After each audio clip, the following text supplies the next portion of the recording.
The increasing amount of technology we rely on in everyday life makes portable energy sources essential to our world today.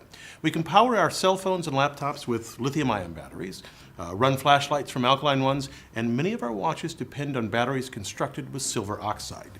This one, though, may be the most important of them all. Now, I know it seems a clunky, old-fashioned thing. It was invented in the 19th century, but it still makes our world move by starting our cars, motorcycles, and trucks. No wonder it's the best-selling battery. If you understand how this battery operates, you can grasp the principles underlying any of the newer ones and even see why no single type of battery can be used in all applications. Let's take a look inside. The first thing to note about this motorcycle battery is that it's heavy. That's because it's tightly packed with lead and lead oxide sheets, both of which are very dense. This is a cell from an identical battery, and you can see the lead, and underneath this, the lead oxide. They alternate throughout the interior. So let me show you how they store electricity using just 2 plates. So I have here a lead plate and a lead oxide plate from the battery, and the sulfuric acid. And now watch what happens when I connect the leads. The LED lights up. A current flows from the lead oxide cathode to the lead anode. The lead gives up electrons which the lead oxide accepts. This exchange turns both plates into solid lead sulfate. Now, let me measure the voltage difference between the 2 leads. And you can see that it's about 2 volts, which means that to make this 12-volt battery, 6 cells are linked in series to make up the 12 volts. So that's the basic electrochemical reaction. Now let's look at how you engineer a battery. We want a battery to have a high density of either energy or power, and that difference being that batteries with a high energy density can store large amounts of energy and release it reliably over long periods of time, whereas batteries with a high power density release large amounts of energy quickly. This battery was designed with power in mind because we need a burst of nearly 400 amps to start a motorcycle.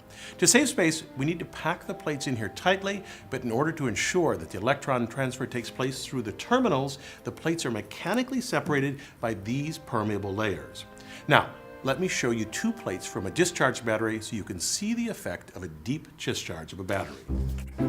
If we look at these 2 plates, we can see the effect of a long-term discharge. This light coating here is lead sulfate. That explains why if you run a car battery to 0 charge a few times, you're likely to kill it. As the battery discharges, lead sulfate cakes the space between the plates. If too much builds up, you'll never be able to recharge the battery. This highlights how every different application needs a different type of battery. You see, with most engineered objects, there are going to be trade-offs, giving away some characteristics you want to gain others that you must have.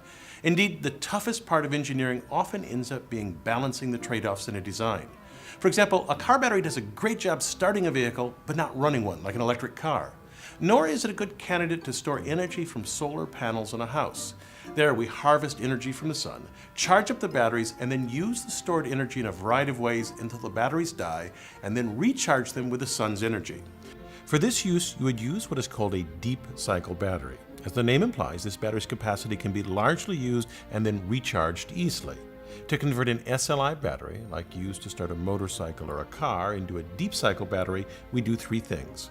We use thicker electrodes to increase energy density, space them further apart so lead sulfate debris can fall off of them, and add room below where that debris can accumulate. The trade-off is that it's larger, heavier, and gives off a lower current than a car battery. It would seem that we'd want to get rid of the lead-acid battery. It poses a significant environmental risk if disposed of improperly. We still have the 19th century lead-acid battery because of what nature has handed us. Plentiful electrode materials, lead and lead oxide, both very high in conductivity. Once we arrange these materials correctly, we have a cheap battery with a high power density. No other materials found in nature meet these criteria so well, which means that with current technology, it is extremely difficult to overcome this barrier. That's why 19th century technology is still the go-to for starting our cars. I'm Bill Hammack, the Engineer Guy. This video is based on a chapter in the book, 8 Amazing Engineering Stories. The chapter features more information about this subject. Learn more about the book at the address below.